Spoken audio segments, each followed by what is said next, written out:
피터 린치는 발품을 파는 투자를 강조를 했는데요.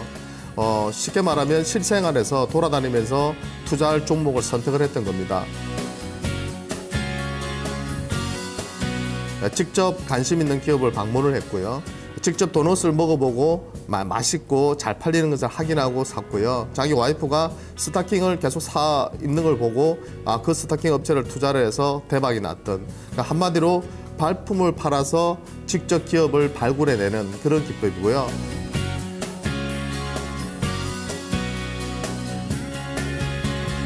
잘 나가는 기업에 투자를 해라는 겁니다.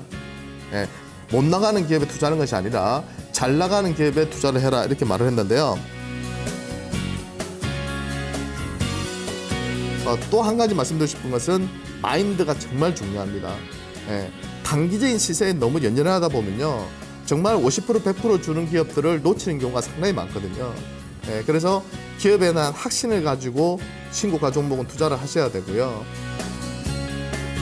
주식은 과학이 아니라 예술이다. 그건 무슨 뜻이냐면 많은 투자 대가들이 자기만의 기법으로 성공했다고는 하지만 그런 부분들을 무조건 공식처럼 받아들여가지고, 수학 공식처럼 받아들여가지고 그걸 그대로 적용하다가는 현재 주시장에서는 그게 잘 맞아떨어지지 않습니다.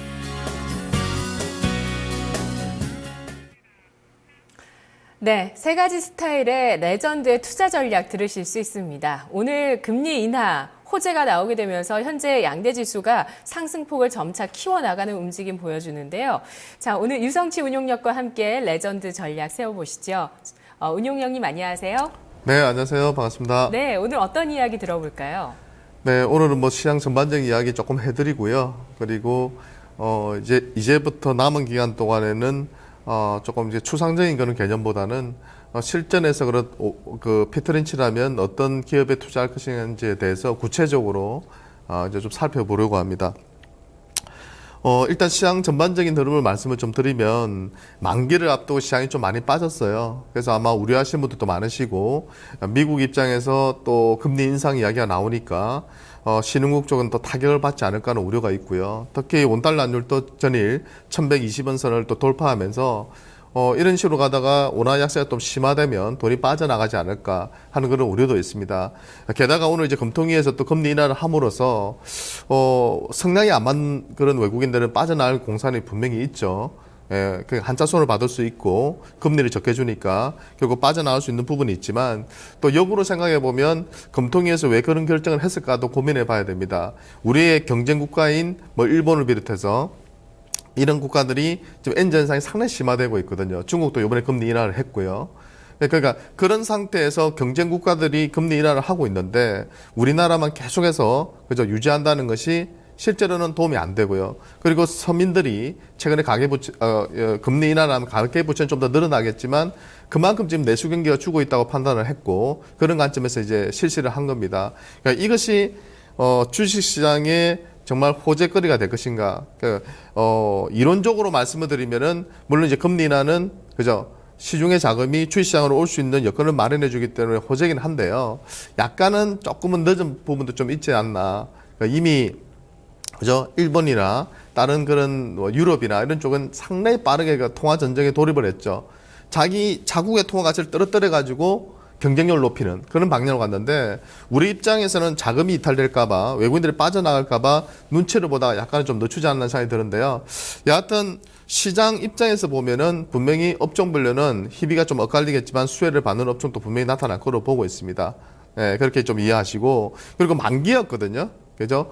만기였기 때문에 그동안 기관들이 보면 여기 여러 가지 이야기들이 나와요. 이번에 삼성 SDS하고 제일모직하고 또 특례 편입이 되다 보니까 기존의 기관들이 계속해서 매수해왔던 부분이 있고, 오늘 종가상으로도 약간 변동은 있을 수 있습니다.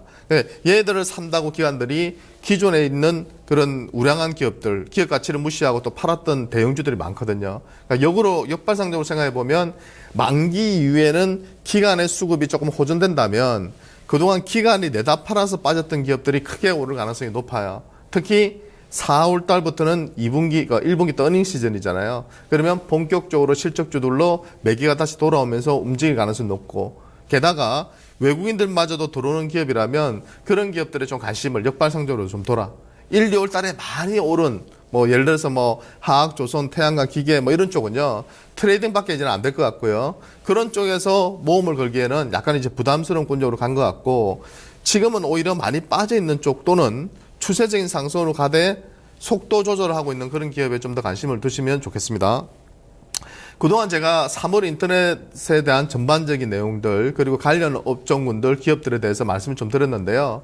오늘은 제가 또 갤럭시 S6에 대해서 설명을 좀 드리면서 개괄적으로 기업들을 한번 분석해 보도록 하겠습니다. 갤럭시 S가 좀 기대를 좀 했었어요. 뭐 워낙 하드웨어가 좋으니까 기대를 했는데 실제로 지금 지금 리포트에서는 한 1,300만 대 정도 선주문이 들어왔다. 뭐 어떤 데서는 뭐 2천만 대 이야기가 나오는데 그건 조금 오버한 것 같고요. 한 1,300만 대 정도는 지금 예상을 하고 있다고 보고 있고요. 이런 추세라면은 가장 인기가 있었던 시리즈인 갤럭시 S3를 넘어서는 성과를 낼 수 있지 않을까 하는 생각이 들고요. 뭐 속도로 본다면 뭐 갤럭시 S5는 확실하게 지금 앞설 걸로 보입니다. 근데 이번에 조금 다른 점이 있습니다. 기존에 삼성이 만들었던 갤럭시 시리즈하고 좀 다른 점이 뭐냐면 이번에는 퀄컴 칩을 쓰지 않고 삼성전자가 자체적으로 개발한 칩을 썼다는 거죠. 그러니까 삼성전자가 자체적으로 개발한 14나노 핀백 공정을 도입을 해서요. 그것을 썼고 뭐 쉽게 말하면 타 기업 다른 쪽에서 공급하는 것보다 저전력 배터리 문제가 심각하잖아요. 그러니까 전력을 많이 쓰지 않는 그리고 속도가 또 빠른 그런 제품이라고 보시면 되겠죠. 근데 이 14나노 핀백 공정은요 지금 퀄컴이 따라오지 못하고 있어요. 그래서 퀄컴의 칩이 지금 통합 칩이 발열 문제가 생기면서 이번에 삼성이 독자적으로 자체 제작한 저 14나노 핀백 공정 엑시노스를 이제 도입을 하게 되는데요. 이것을 도입을 함으로써 전반적으로 상당한 수혜를 받는 기업들이 나타나고 있습니다. 근데 이 공정을요, 지금 애플이 아이폰 6S를 아마 하반기에 내놓을 걸로 보이는데, 그때 이 공정을 또 도입을 할 걸로 보여요. 그래서 삼성 칩을 쓸 가능성이 높아지고 있다는 거죠. 그래서 최근에 삼성전자가 이래저래 상당히 좋은 그런 움직임을 보여주고 있어요. 그러니까 한마디로 말하면 모바일 AP의 자체 채택이라는 말은 2년 동안 상당히 부진했었던 작년에 적자를 냈었던 시스템 반도체 사업부가 살아난다, 부활한다고 보시면 될 것 같고 그런 관점에서 삼성전자를 이해를 좀 하셔야 될 것 같고요. 그 다음에 이번 갤럭시 S6의 특징은 메탈 케이스, 그 다음에 무선 충전, 그 다음에 카메라 기능이 대폭 강화된 점. 물론 디스플레이도 뭐 엣지 같은 경우는 양면 그죠? 디스플레이 요쪽에 또 엣지를 줬죠. 그런 변화까지도 다 감안해 봐야 되겠지만 일단 가장 핵심적인 것은 저 내용들이에요. 실제로 저 내용 가지고 최근에 움직인 종목들이 상당히 많죠. 대표적인 기업이 뭐 삼성전자는 뭐 말할 게 없고요. 방금 말씀드린 내용이었으니까 그냥 좀 넘어가도록 하고요. 대표적인 기업이 삼성전기입니다. 그러니까 삼성전기는 그동안 고전했던 이유가 갤럭시 S5가 실패했잖아요. 주문량이 상당히 많이 판매량이 너무 떨어져가지고 실패를 했고 그 타격으로 주가도 폭락했어요. 적자까지 내면서. 그때 이제 삼성전기가 이제 고민했던 부분이 뭐냐. 삼성전자에 대한 의존도가 너무 높다 보니까 삼성전자가 잘 만들어내서 잘 팔면 실적이 확 좋아졌다가 삼성전자가 스마트폰 하나 내놨는데 실패하면 실적이 확 망가지고 완전히 그냥 들쭉날쭉한 냉온탕을 오가는 롤러코스터 같은 그런 주가 흐름을 보여줬던 거죠. 그래서 삼성전기는 의존도를 낮추면서 새로운 사업 영역에 도전해보자. 그렇게 해서 몇 년 동안 계속해서 추진해 왔었는데요. 그런 성과들이 최근에 조금씩 이제 나타나고 있는 것 같습니다. 그러니까 최근의 급등은 갤럭시 S6의 최대 수혜주이기 때문에 그런 것이고요. 부품을 대량으로 공급하고 있잖아요. 카메라 모듈을 비롯해서 여러 가지 그런 부품들을 공급하고 있기 때문에 그런 수혜 때문에 오르는 것은 분명하지만 그 외에도 지금 이제 추가로 이제 붙는 것이 무선 충전 시대로 가고 있으니까 이 무선 충전 쪽 이것도 지금 삼성전기가 하고 있잖아요. 나중에 말씀드리겠지만 RF테 그죠? 그리고 아모테 이런 기업들이 또 관련주로서 매출이 또 급증하면서 최근에 급등해 왔었고요. 그래서 그런 부분에서 삼성전기가 무선 충전 시대를 주도하고 있다. 기술력은 거의 최고 탑이라고 보시면 될 것 같아요. 실제로. 왜? 삼성전자가 처음 시작한 거니까. 그래서 삼성전기가 또 처음으로 무선 충전 시스템을 도입을 해서 낸 거니까요. 그리고 또 한 가지 우리가 주목해야 될 점은 뭐냐면 삼성전자의 어준도를 줄이기 위해서 사물 인터넷 관련해서 사업을 추진하고 있는데요. 뭐 여러 가지 센서들, 네, 지금 개발을 하고 있고요. 뭐 조명 제어를 하는 센서부터 시작해서 많은 부분의 지금 디바이스 쪽에서의 센서를 개발하고 있어요. 네, 그죠? 그러니까 우리나라가 사물 인터넷을 주도하기 위해서는 결국은 각각의 디바이스의 다품종 소량 생산을 하더라도 각각의 디바이스에 들어가는 그 시스템 반도체를 누가 잘 설계하느냐, 센서를 누가 잘 만드느냐의 싸움이거든요. 그 부분에서 우리나라 상당히 뒤처지고 있는데 삼성전기가 그런 부분에서 이제 관심을 두고 있고 실제로 사물 인터넷에 적용한 매출이 일어나고 있죠. 작년에만 1,000억 정도의 매출 낸 사업이 바로 ESL 사업이에요. 전자가격 표시기. 마트 같은 데 가서 보면 종이에 또는 플라스틱에다 적어놓은 가격표를 일일이 다 바꿔야 되는데요. 이걸 갖다가 통제실에서 바로 통제를 하는 거죠. 그죠? 그 전자가격 표시기들 다 달아놓고요. 통신 태그를 달아놓고 이쪽 천장에다가 게이트웨이라는 기기를 설치를 하고요. 통제실에서 그냥 가격을 다 바꿔버리고요. 이벤트 치면 다 바꿔버리고 재고 수량도 다 파악할 수 있고 여러 가지로 비용을 절감할 수 있는 요인들이 많아지는 거죠. 그래서 대폭적으로 지금 유럽 시장을 중심으로 해서 도입이 되고 있고요. 저 북미 쪽으로, 중국 쪽으로 우리나라도 지금 한 열 몇 군데 정도는 확산되고 있는데 앞으로 모든 쪽에서 제가 볼 때는 백화점부터 시작해서요. 고급화 전략 백화점, 그리고 마트, 그 다음에 편의점까지 이런 유통 매장은 전체적으로 전자가격 표시기로 넘어간다는 거죠. 그걸 주도하는 것이 삼성전기예요. 그러니까 이게 돈이 된다고 생각하니까 LG이노텍이 한 달 전에 우리도 ESL 사업에 진출하겠다고 발표를 했죠. 뭐 실제로 그 LG그룹도 그 시스템 반도체 설계해주는 업체가 있죠. 실리콘웍스라는 기업이 있고 그러니까 그런 쪽에서 어느 정도 준비가 되어 있기 때문에 이제 어느 정도의 사업성을 확인하고 박차를 가는 거죠. 그러니까 우리가 알게 모르게 사물 인터넷은 앞으로도 크게 성장할 거다. 최근에 뭐 광고 보면은 뭐 보일러 회사에서 그죠? 뭐 밖에서 난방 온도를 조절한다고 하잖아요. 이것도 다 사물 인터넷이거든요. 조명을 조절하는 것도 사물 인터넷이고요. 밖에서 난방을 조절하는 것도 사물 인터넷이고, 그죠? 집안에 냉장고 안에 어떤 음식이 있는지를 알려 주는 것도 스마트폰으로 확인할 수 있는 것도 사물 인터넷이고, 그죠? 김치 냉장고, 세탁기, TV는 뭐 말할 나위가 없고요. 예, 그런 쪽으로 확장돼 감에 있어서 핵심적인 기업들이 크게 수혜를 받는 그런 시장이 올 것이다. 이렇게 말씀을 드리겠습니다. 자, 그리고 최근에 주가가 상당히 많이 오른 기업이 또 하나 있는데요. 바로 인터플렉스입니다.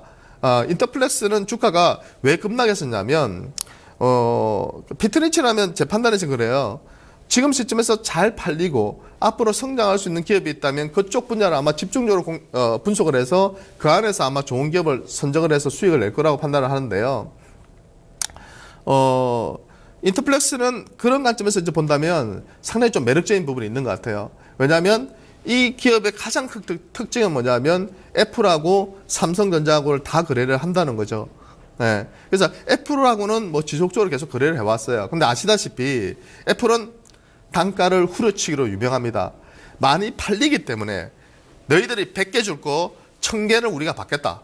그러니까 너희들이 우리한테 싸게 공급해라. 삼성전자 같은 경우도 애플하고 하이닉스 같은 경우도 애플하고 모바일 DRAM 공급할 때도 보면 상당히 치열합니다. 왜? 애플이 워낙 덩치가 크다 보니까 단가를 계속 후려치거든요. 그러니까 실제 공급하는 회사들이 실제 그렇게 좋지가 않아요. 예, 그동안에 보면. 예, 그런 관점에서 그동안 삼성전자와 거래가 뜸했던 인터플렉스의 주가는 급락할 수밖에 없었죠. 애플 쪽으로 했는데 애플은 단가가 만만치가 않고요. 근데 이번 갤럭시 S6를 기점으로 해서 공급을 하게 됐고 그런 관점에서 주가가 급등을 하고 있는 거죠. 그래서 인터플렉스는 워낙 그 대량 생산을 할 수 있는 규모를 가지고 있기 때문에 대형사들이 포기하기가 쉽지가 않습니다. 초반에 초도 물량을 잡는 것부터 해서 상당히 그 많은 물량을 공급해야 되기 때문에 이런 기업들이 필요하게 되는 거죠. 그래서 최근에 외국인 기관들의 수급이 상당히 좋고요. 아시다시피 그 시가총액이 1조 원 이상 갔다가 지금은 거의 3분의 1 토막이 거의 한 5분의 1 토막까지 났다가요. 지금 한 3분의 1 토막 정도 수준까지 회복을 했거든요. 그래서 올해 영업이익 수준을 고려해 본다면 뭐 충분히 추가적인 상승도 가능한 그런 종목이라고 판단이 됩니다. 오늘 또 보니까 급등하는 종목이 파트론이라는 기업입니다. 카메라 모듈 공급을 하는 기업인데요. 뭐 대표적으로 삼성하고 거래를 많이 합니다. 카메라 하소수가 요번에 1600만 하소, 그러니까 2000만 하소가 될 거라고 예상을 했었거든요. 잘 되면 최초로. 근데 요번에도 1600만 하소. 하지만 전방 카메라는 500만 하소를 올렸어요.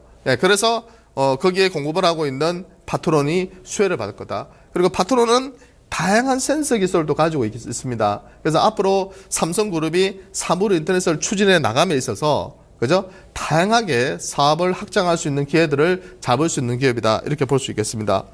자, 그 다음에 이제 무선 충전 쪽에서는 아모텍이라는 기업이 있죠. 그러니까 무선 충전의 핵심적인 그런 기업이고요. RF텍에다가 RF텍에서 얘들이 공급을 하고요. 그리고 이 기업이 이제 또 삼성 쪽으로 공급을 하는 그런 시스템인데요. 올해 뭐 영업이익이 한 300억 이상 예상이 되고 있기 때문에 역시 이 기업도 우리가 좀 관심을 쉬어갈 때 좀 관심을 둬야 될 것 같습니다. 자, 그리고 이제 보면요. 그 KH바텍도 좀 설명을 좀 드려야 될 것 같습니다. 그러니까 오늘 보니까 이제 무상증자 발표해가지고 주가가 급등을 하던데요. 삼성전자가 메탈 케이스를 이제 채택을 했는데 거기에 이제 공급하는 회사가 바로 KH바텍입니다. 그리고 이제 동양강철이나 이런 기업들이 또 알루미늄 케이스를 만들고요.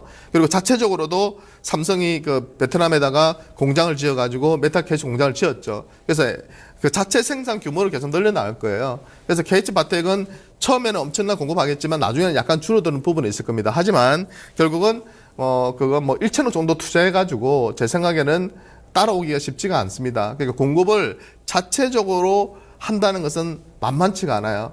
예. 그렇기 때문에 KH바텍의 지배력은 올 한 해 내내 계속될 걸로 보이고요.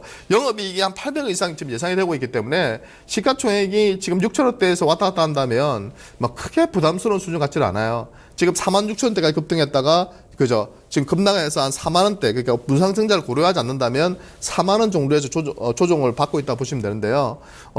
나쁘지 않아 보이고요. 특히 이 KH바텍이 하는 공법 자체가 상당히 재미가 있습니다. 그러니까 무슨 말이냐면 애플 같은 경우는 대만의 캐처사에 많은 물량을 줍니다. 대만의 중국 쪽에. 근데 가장 대표적인 기업이 캐처사라는 기업인데요.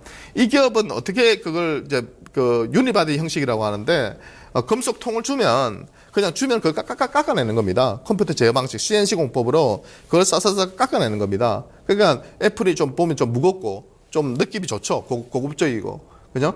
예, 조금 고급스럽잖아요. 느낌도 좋고. 그걸 다 깎아내는 겁니다. 그러니까 어때요? 대량 생산이 힘들어요. 삼성이 그쪽에다 물량 달라고 했는데 못 준다고 했어요. 왜? 1년에 한 번씩 애플 주는 것도 감당을 못 하니까. 그죠? 그러니까 비싸다는 거. 대량 생산이 용이하지 않다는 거.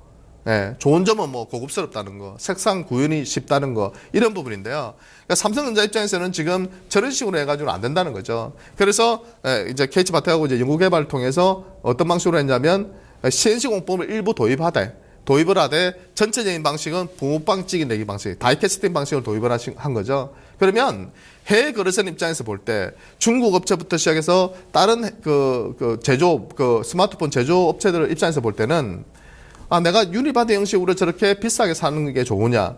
아니면 그 질은 비슷한데, 그죠? 질은 비슷한데 싸게 공급해주는 KH바텍, 대량 생산도 가능하고 적게 공급할 수 있고 가격도 메리트가 있다면 앞으로 저는 대만 업체들이나 중국 업체들이 가져갔던 물량을 KH바텍이 상당 부분 가져올 수 있을 거라고 판단합니다. 왜? 논리라는 것이 공급 계약을 하는 부분은 당연히 싸게 좋은 질의 제품을 공급을 하면 살 수밖에 없거든요. 그런 관점에서 앞으로 KH바텍은 포인트가 뭐냐면 해외 쪽에서 매출이 일어나기 시작하면 메탈 케이스를 모 업체에 공급을 했다. 이런 기사가 나오기 시작하면 제대로 된 방향으로 가고 있구나. 주가는 좀 더 상승할 수 있는 여력이 있겠구나. 이렇게 설명을 드릴 수 있겠습니다. 자, 오늘은 제가 갤럭시 S6의 핵심적인 수혜주들에 대해서 설명을 드렸고요. 최근 시장에서도 조금은 차별화된 상승 움직임을 계속 보여주고 있기 때문에 너무 오른 상태에 있는 기업들 쫓아가지 마시고요. 조정을 받을 때마다 좀 모아가신다면 2분기까지는 실적이 상당히 좋아질 것 같습니다. 그래서 적게는 1분기 실적 발표되는 5월달까지, 조금 늦게는 2분기 실적이 발표되는 7, 8월달까지는 관심해 두시고 이 종목들을 눌림목을 줄 때마다 매매를 한번 해보시기 바랍니다. 감사합니다. 네, 레전드에게 듣는다. 앞으로는 보다 실질적인 투자 전략에 도움되는 이야기들 레전드의 시각에서 준비해 주신다고 하네요.